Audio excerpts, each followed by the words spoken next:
Assalamualaikum warahmatullahi wabarakatuh dan salam sejahtera. Kementerian Pendidikan Malaysia KPM mengucapkan terima kasih kepada hampir 500,000 guru yang telah mengambil pelbagai inisiatif dalam memastikan penyampaian pengajaran dan pembelajaran PDP kepada anak-anak didik mereka terus berjalan walaupun dalam keadaan sukar semasa pelaksanaan Perintah Kawalan Pergerakan PKP. Terima kasih juga kepada ibu bapa kerana telah bersama-sama KPM dalam anak-anak di rumah. Seperti mana yang dinyatakan oleh Yang Amat Berhormat Perdana Menteri dalam perutusan khas beliau pada 10 April 2020, sesi persekolahan akan ditangguhkan dahulu sehingga kita benar-benar yakin keadaan telah kembali pulih.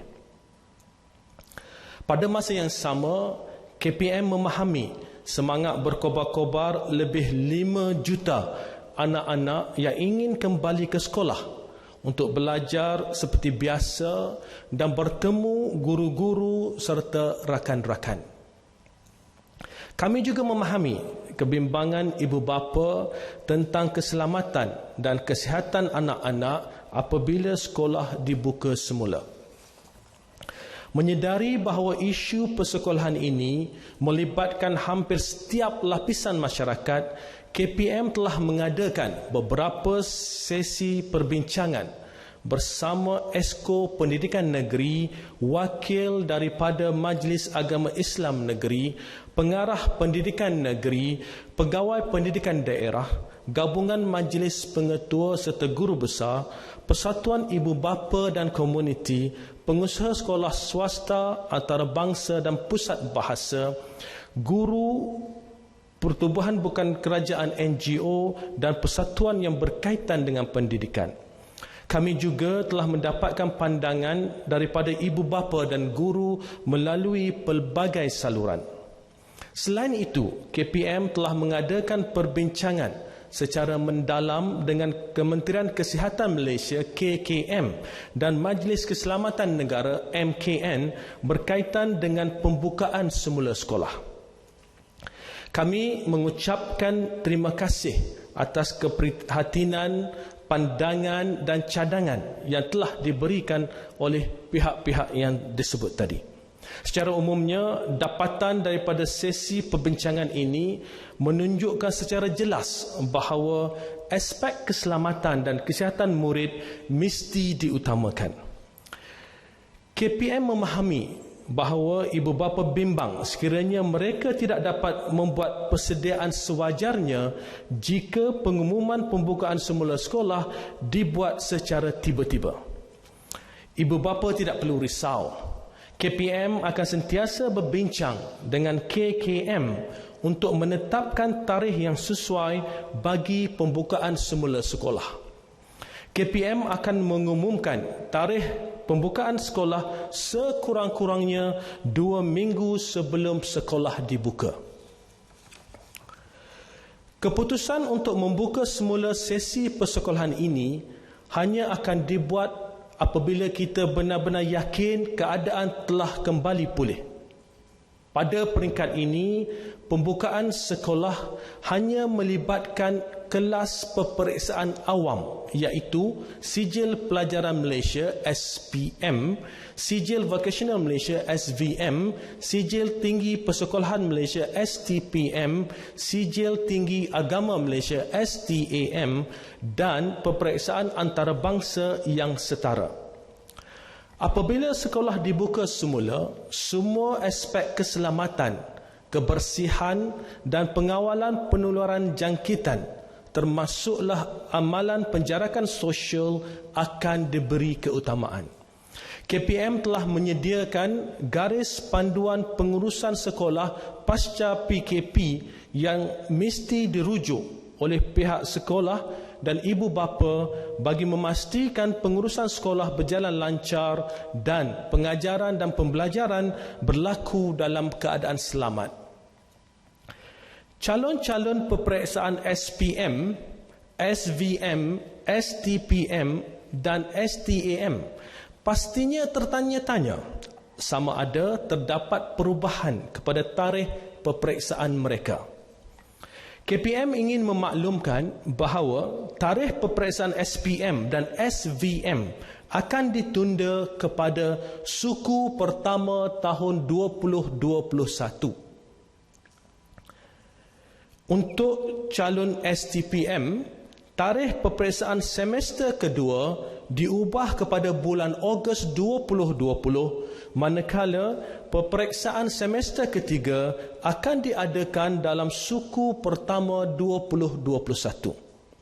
Peperiksaan STAM juga akan diadakan pada suku pertama tahun 2021. Menyedari bahawa penundaan tarikh peperiksaan ini akan memberi kesan kepada kemasukan ke peringkat pengajian tinggi, KPM dan Kementerian Pengajian Tinggi KPT telah bersetuju untuk menangguhkan tarikh kemasukan baharu ke institusi pengajian tinggi IPT bagi program asasi, matrikulasi dan peringkat diploma sehingga Julai atau Ogos 2021, manakala program ijazah pada September atau Oktober 2021. Ibu bapa tentu bertanya, bagaimana pula dengan murid-murid yang bakal menduduki peperiksaan UPSR dan PT3 tahun ini? KPM ingin memaklumkan bahawa ujian penilaian sekolah rendah UPSR dan pentaksiran tingkatan 3 PT3 bagi tahun 2020 dibatalkan. Pembatalan UPSR tidak akan menjejaskan penilaian terhadap tahap penguasaan murid setelah mengikuti pendidikan peringkat rendah kerana penilaian boleh dilakukan dengan pelbagai kaedah lain. Memandangkan keputusan UPSR dijadikan satu daripada kriteria pemilihan untuk kemasukan ke Sekolah Berasrama Penuh SBP, Sekolah Menengah Kebangsaan Agama SMKA, Maktab Rendah Sains Marak MRSM dan Maktab Tentera Diraja MTD, KPM akan memperkenalkan kaedah baharu bagi tujuan ini yang tidak hanya tertumpu kepada prestasi akademik semata-mata. Pembatalan PT3 tidak akan menjejaskan penilaian tahap penguasaan murid di peringkat menengah rendah. Satu kaedah baharu akan diperkenalkan. Keputusan yang diperoleh dari kaedah ini akan dijadikan satu daripada kriteria pemilihan untuk kemasukan ke sekolah-sekolah khusus seperti sekolah berasrama penuh dan sekolah teknik. KPM akan sentiasa memastikan dalam apa jua keadaan pun akses murid kepada pengajaran dan pembelajaran PDP tetap diberi keutamaan. Keputusan ini akan terpakai kepada semua sekolah kerajaan, sekolah bantuan kerajaan, sekolah swasta dan mana-mana institusi pendidikan yang berdaftar dengan KPM. Sekolah yang tidak berdaftar dengan KPM juga disarankan untuk turut mengikuti keputusan ini. Sekali lagi KPM ingin tegaskan bahawa pembukaan semula sesi persekolahan selepas PKP adalah tertakluk kepada perkembangan semasa dan nasihat daripada KKM dan MKN. Sebarang perubahan akan dimaklumkan dari masa ke semasa setelah mengambil kira faktor keselamatan dan kesihatan murid. Bukit sama didaki, lurah sama dituruni, sama-sama kita harungi cabaran ini. Sekian, terima kasih. Ada soalan, silakan. Dr. Azri dari Bernama TV, ada dua soalan daripada saya. Soalan pertama, mungkin boleh Dr. beri jumlah sebenar pelajar yang akan menduduki peperiksaan STPM, SPM pada tahun 2020 akan ditunda, dan juga bagaimanakah garis panduan yang diberikan kepada guru buat masa dalam tempoh PKP ini untuk memberikan homework ataupun kerja rumah kepada pelajar, memandangkan ada yang menggunakan secara kaedah printing dan juga internet, tapi ada kekangan di sebalik itu. So mungkin Doktor boleh jelaskan. Terima kasih. Okay, soalan pertama tentang jumlah pelajar. Cadangan yang disebutkan tadi berkaitan dengan kita mulakan sekolah dengan pelajar-pelajar peperiksaan kelas peperiksaan awam ini akan melibatkan 500,444 orang pelajar murid, 500,444 orang murid di sekolah-sekolah yang disebutkan tadi. Yang kedua berkaitan dengan pengajaran dan pembelajaran di rumah. Ini kita sedar antara isu yang dihadapi, antara perkara yang sentiasa dibangkitkan di bawah sana, di mana ibu bapa dan guru-guru menghadapi kekangan, terutamanya apabila kita bercakap tentang kelas online. Kelas online ini masing-masing menghadapi kekangan, dan kita dalam garis panduan yang kita berikan kepada guru-guru pada awal PKP tempoh hari, kita telah nyatakan perkara paling penting, prinsip asasnya ialah pertama sekali, guru perlu mengambil kira kekangan yang dihadapi oleh guru dan kekangan yang dihadapi oleh pelajar dalam menetapkan kaedah mana yang patut diguna pakai dalam menyampaikan pengajaran untuk anak-anak di rumah. Itu paling penting. Kerana apa? Kita sedar bahawa online access ini ada kekangan masing-masing. Kita di kementerian telah mengadakan satu kaji selidik. Kaji selidik melibatkan seramai lebih 670 orang ibu bapa dengan jumlah 670,000 orang ibu bapa dengan jumlah murid hampir 900,000 orang murid, hampir 900,000 orang murid, di mana daripada kaji selidik ini kita dapati bahawa pemilikan hardware ataupun alat-alat ataupun peranti elektronik untuk membolehkan pengajaran dan pembelajaran dilaksanakan di rumah agak terhad. Yang saya bagi contoh, dalam sampel hampir 900,000 orang pelajar ini, hanya 6% yang mempunyai komputer peribadi, 5.76% yang mempunyai tablet, 9% mempunyai komputer riba, dan 46% mempunyai telefon pintar. Selebihnya 36.9% tidak mempunyai sebarang peranti. Tapi kalau kita campur semua persentage itu, dia akan lebih, sebab setengah pelajar ni dia ada lebih daripada satu peranti. Jadi jika kita lihat dalam konteks ini, pengajaran di rumah ini merupakan satu cabaran untuk pertama sekali ibu bapa yang anak-anak mereka tidak mempunyai peranti. Yang kedua, akses internet. Sebagai contoh, kalau untuk mereka buka Cikgu Tube dalam platform yang disediakan oleh KPM, untuk dalam konteks internet yang terlalu perlahan, maka ianya akan mengambil masa yang cukup panjang. Sebab itu, daripada awal kita tekankan pada guru-guru dalam garis panduan yang diberikan bahawa ambil kira kekangan yang dihadapi oleh pelajar-pelajar di rumah dalam menetapkan apakah kaedah yang patut diguna pakai untuk melaksanakan pengajaran dan pembelajaran di rumah. Ada lagi? Silakan. Ya. Baik, YB, saya Kamal dari RTM. Pada permulaan sekali mengenai dengan tadi difahamkan bahawa PT3 dibatalkan. Jadi bagaimana pihak pelajar nanti membuat pilihan untuk jurusan ataupun mungkin silibus pada tingkatan 4 nanti? Soalan pertama. Soalan kedua ialah mengenai maklum balas mengenai dengan saluran pendidikan yang telah pun ke udara sepanjang PKP ini. Bagaimana maklum balasnya? Okey. Seperti mana saya sebut tadi, dalam sesi perbincangan libat urus yang kita laksanakan melibatkan ramai pelbagai pihak yang saya sebutkan tadi, kita sedar bahawa antara perkara utama yang ditekankan oleh ibu bapa adalah bagaimana kalau kita batalkan UPSR, kalau kita batalkan PT3, apakah kaedah yang akan digunakan untuk memenuhi keperluan sama ada ke asrama dan sebagainya. Maka seperti mana saya sebut tadi, kita akan adakan satu kaedah baru, mengambil kira kekangan yang ada untuk membolehkan segala perkara teknikal yang perlu dilaksanakan akan dapat dilaksanakan dengan baik.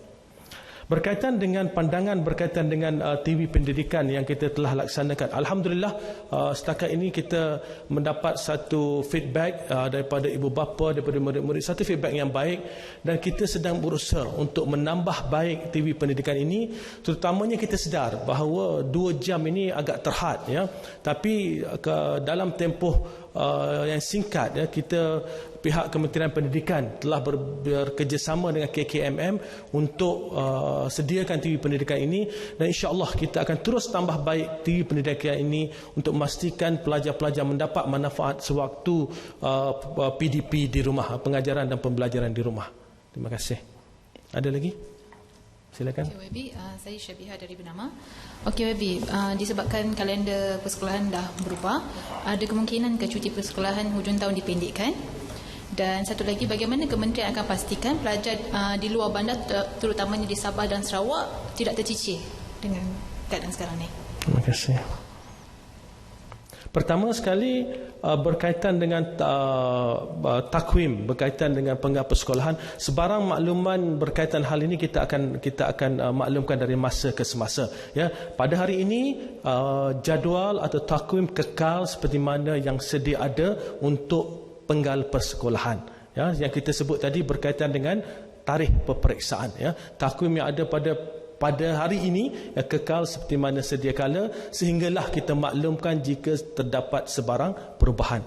Berkaitan dengan pelajar-pelajar kita di kawasan luar bandar, termasuklah di anak-anak kita di Sabah dan Sarawak, inilah saya sebut tadi bahawa kita ambil kira semua kekangan yang dihadapi, dan kita telah memaklumkan kepada guru-guru supaya mencari kaedah yang terbaik. Kerana apa? Kita tidak ingin ada mana-mana pelajar yang ketinggalan ataupun yang detach, ya, yang terus daripada sekolah di sewaktu PKP ini. Oleh itu kita yakin kemampuan guru-guru kita untuk mencari kaedah yang terbaik. Guru-guru ini cukup kreatif, ya. Kalau dia tak boleh satu cara, kadang-kadang dengan telefon pun dia buat pelbagai kaedah dia boleh gunakan, dan saya yakin dengan usaha guru-guru ini kita akan dapat laksanakan pengajaran dan pembelajaran dengan baik. Cuma tidaklah seperti mana jika anak-anak ini ke sekolah.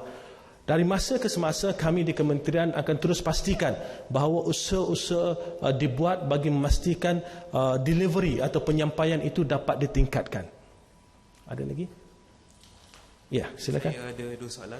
Soalan pertama ialah tadi doktor dah beritahu selepas sekolah dibuka, so akan ada guideline baru yang akan diberikan kepada sekolah selepas pasca untuk COVID-19. Jadi adakah penjarakan sosial tu akan terpakai walaupun sekolah itu dibuka selepas pasca COVID-19? Soalan yang kedua tadi doktor dah beritahu mengenai pelajar yang akan hanya menduduki peperiksaan akan dibuka dulu. So dari segi tingkatan mana yang akan pergi sekolah dulu? Form 5 ataupun Form 6. Okay. Terima kasih. Soalan pertama, selepas dibuka semula, adakah penjarakan sosial akan dilaksanakan? Jawapannya iya. Ya. Apabila sekolah dibuka semula, itulah antara perkara yang kita teliti. Sebab itu kita kata kita akan berikan garis panduan untuk sekolah-sekolah ini sebelum dibuka, dan di mana jika sebelum ini katakanlah kelas ada seramai 35 orang pelajar, apabila kita laksanakan penjarakan sosial, 35 orang pelajar dah tak muat masuk satu kelas. Jadi apa kita perlu lakukan? Kita perlu sama ada mencari dewan yang lebih besar ataupun kelas terpaksa gunakan 2 kelas dan sebagainya, dan perkara-perkara ini kita dah teliti. Dan apa yang penting, apabila dibuka sekolah kelak, ya, garis panduan yang kita sediakan bersama KKM ini setiap sekolah kena patuhi. Pematuhan itu adalah wajib, ya, dan peranan ini akan dimainkan oleh pihak pejabat pendidikan daerah untuk memastikan setiap sekolah mematuhi garis panduan termasuklah penjarakan sosial. Dan juga kita tahu kebersihan dan sebagainya, faktor-faktor kebersihan dan faktor laluan sebagai contoh. Nak pergi sekolah ni sebelum ni boleh 2 ways, 2 hala. Mungkin lepas ini kita tengah susun, supaya laluan itu sehala sahaja, ya, dari tangga mana naik, tangga mana turun dan sebagainya. Kita amat teliti dalam memastikan apabila dibuka kelak, semua garis panduan yang kita ada, setiap sekolah akan patuhi. Yang kedua, berkaitan dengan tingkatan mana tadi, seperti mana saya sebut tadi, adalah tingkatan yang akan, atau kelas yang akan menghadapi peperiksaan awam, iaitu tingkatan 5 dan tingkatan 6 atas. Tingkatan 5 dan tingkatan 6 atas yang akan menghadapi peperiksaan nanti. Ya, tingkatan 5 dan tingkatan 6 yang akan menghadapi peperiksaan. So itu key, itu adalah asasnya. Tingkatan lain, seperti mana yang saya sebut, untuk pelaksanaan garis panduan ini kita perlu penelitian. Jadi bila sekolah dibuka kelak, terhad kepada tingkatan 5 dan tingkatan 6 sahaja. Okey? Ada lagi? Ya, silakan. YB, saya Roslyn dari Bernama. Soalan saya, sudah ada atau tidak perbincangan mengenai mekanisme yang akan diambil untuk menggantikan tempoh persekolahan yang tertangguh disebabkan PKP ini? Okey. Pertama sekali mekanisme. Sewaktu PKP ini, melainkan beberapa hari selepas PKP itu, sewaktu PKP ini pengajaran dan pembelajaran berjalan seperti biasa. Ya, pengajaran dan pembelajaran berjalan seperti biasa dan guru-guru menyampaikan kepada pelajar-pelajar melalui pelbagai kaedah seperti mana kita sebutkan tadi. So oleh itu, seperti mana yang saya jelaskan, pengajaran dan pembelajaran berjalan seperti biasa dan penggal persekolahan adalah berjalan seperti mana yang telah dijadualkan. Ada lagi? Silakan. Ya. YB, mungkin ada satu persoalan mengenai dengan pembukaan tadika dan taska. Ini bukan berada di bawah kementerian, tapi mungkin ada tak di pihak kementerian sendiri untuk berbincang di bawah JKM dan sebagainya mengenai dengan pembukaan taska dan tadika pula? Ya. Bagaimana YB? Okey, berkaitan dengan tadika, kami di bawah KPM ada prasekolah KPM, yang mana perkara ini kita bincangkan dengan teliti, ya. Setiap perkara itu diperincikan supaya kita dapat memahami, menganalisa kesannya. Jadi antara, jika kita lihat, ya, fokus kita adalah kepada kelas yang lebih tingkatan yang lebih tinggi, yang mereka sedang lebih mudah untuk dikawal oleh guru-guru. Cabaran utama di peringkat kelas yang tadika ini sebagai contoh adalah kaedah nak lakukan penjarakan sosial. Lama tak jumpa kawan-kawan ni, nak melakukan penjarakan sosial dan sebagainya. Itu merupakan satu kekangan utama. Sebab itu kita kata tadi, apabila sekolah dibuka, bila dah ditetapkan tarikh bila sekolah dibuka, yang pergi dahulu adalah pelajar tingkatan 5 dan pelajar tingkatan 6. Okey? Ada lagi? Silakan. Soalan saya, tahun hadapan, untuk tahun ini Form 5 akan duduk untuk tahun hadapan punya exam kan? Yep. Okay. Jadi ada tak pertidihan kelas di antara Form 4 sekarang untuk yang tahun depan? Okey, terima kasih. Itu satu soalan yang baik, ya. Seperti mana saya kata tadi, kita meneliti, kita ni dalam COVID crisis ni kita bergerak hari ke hari, ya. Kita tak boleh nak predict, tak boleh nak jangka masa depan berbulan-bulan. Kita bergerak daripada hari ke hari meneliti dan melihat sesuatu perkara itu, dan oleh yang demikian kita akan terperincikan bagaimanakah kaedah yang terbaik apabila masuk tahun baru, tahun hadapan, bagaimanakah apabila pelajar tingkatan 4 ini akan masuk tingkatan 5 dan sebagainya. Kita akan perincikan hal tersebut, dan sekarang ini kita telah ada pelbagai option yang kita sedang pertimbangkan. InsyaAllah apabila sampai masanya saya akan umumkan kelak. Okey, ada lagi? Macam mana? Ya, perkara yang sama berkaitan dengan pelajar tingkatan 6, ya, yang rendah, yang masih peringkat awal, yang perlu menduduki peperiksaan seterusnya. Jadi kita teliti, sebab kita tahu apabila kita lambatkan satu penggal, maka akan berlaku pertindihan. Tapi banyak kaedah yang kita boleh laksanakan. Cuma buat masa ini, manakan tempoh itu masih ke depan dan masih lagi banyak ketidaktentuan, jadi kita akan perincikan kemudian, dan kita telah ada berbagai option yang kita pertimbangkan. Apa sahaja yang option yang kita adakan atau kita pilih, KPM, ya, ini KPM ingin menegaskan bahawa pelajar-pelajar, kita akan pastikan setiap pelajar yang akan menduduki peperiksaan itu mendapat ruang secukupnya untuk mereka membuat persediaan sebelum mereka menduduki peperiksaan masing-masing. Itu penting, ya. Kita sedar kekangan yang ada, kita akan pastikan ruang itu ada, peluang untuk pelajar-pelajar itu memenuhi apa sahaja yang diperlukan sebelum menduduki peperiksaan itu, sama ada dari segi kurikulumnya ataupun apa-apa perkara berkaitan dengan kurikulum dalam konteks persediaan untuk peperiksaan. Kita akan pastikan pelajar-pelajar ini mempunyai ruang untuk bersedia sebelum menduduki sebarang peperiksaan. Okey? Ada lagi? Ya, silakan. Itu soalan tanya saya. So ada yang bertanyakan bagaimana pula dengan ujian penilaian kelas KAFA UPKK. Okey, sebab itu saya sebut tadi dalam konteks libat urus, saya dah berbincang dengan hampir dengan semua kerajaan negeri, dengan majlis agama, khususnya berkaitan dengan ujian KAFA dan sebagainya, dan kita tekankan bahawa sekiranya keputusan kita untuk membatalkan UPSR, maka negeri-negeri pada secara umumnya bersetuju bahawa mereka akan mengambil langkah yang sama. Apa yang penting sekarang adalah keselamatan anak-anak. Keselamatan anak-anak. Anak-anak ini masih kecil, ruang mereka untuk menamatkan pengajian ini jauh lagi. Jadi kita utamakan keselamatan anak-anak untuk memastikan supaya pelajar-pelajar ini terlindung. Pelajar-pelajar UPSR, untuk makluman semua, hampir 450,000 orang. Ini bukan sikit, bukan sikit. Ini pelajar-pelajar ni jumlah yang besar, hampir 450,000 orang di seluruh negara. Jadi kita ingin pastikan bahawa risiko jangkitan kepada satu jumlah yang besar ini dapat diminimumkan. Okey? Ada lagi? Yes, silakan.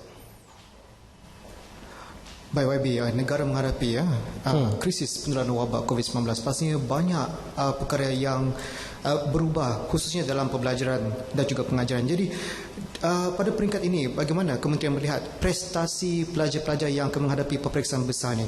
Bagaimana mungkin guru-guru atau sekolah ingin melihat ataupun memantau prestasi setiap pelajar-pelajar ini untuk memastikan kita boleh mencapai prestasi kualiti pendidikan yang baik, mungkin sebaik sebelumnya ataupun lebih baik berbanding tahun-tahun sebelumnya. Pandangan kementerian. Terima kasih. So itu antara pertimbangan kita apabila kita membuat keputusan untuk menunda peperiksaan ini, kerana kita ingin pastikan bahawa mereka mendapat ruang secukupnya dan ruang yang sebaiknya. Sebab itu dari masa ke semasa kita telah maklumkan kepada guru-guru supaya guru-guru terus menambah baik kaedah pengajaran dan pembelajaran untuk anak-anak atau untuk murid yang berada di rumah pada waktu ini. Jadi di peringkat awal memanglah PKP ini tidak pernah berlaku dalam sejarah. Ini merupakan satu kejutan bukan saja pada sistem persekolahan tetapi kepada seluruh negara. Jadi sebab itu kita lihat pada peringkat awalnya masing-masing mengambil sedikit masa untuk menyesuaikan diri. Dan saya yakin apabila beberapa usaha ini telah dilaksanakan secara berterusan, maka guru-guru sendiri akan nampak ruang-ruang atau peluang-peluang yang boleh digunakan untuk meningkatkan kualiti penyampaian kepada pelajar-pelajar, untuk memastikan bahawa pelajar yang berada di rumah, anak-anak yang berada di rumah mendapat yang terbaik. Ada lagi? Ada? Terima kasih. Assalamualaikum warahmatullahi wabarakatuh.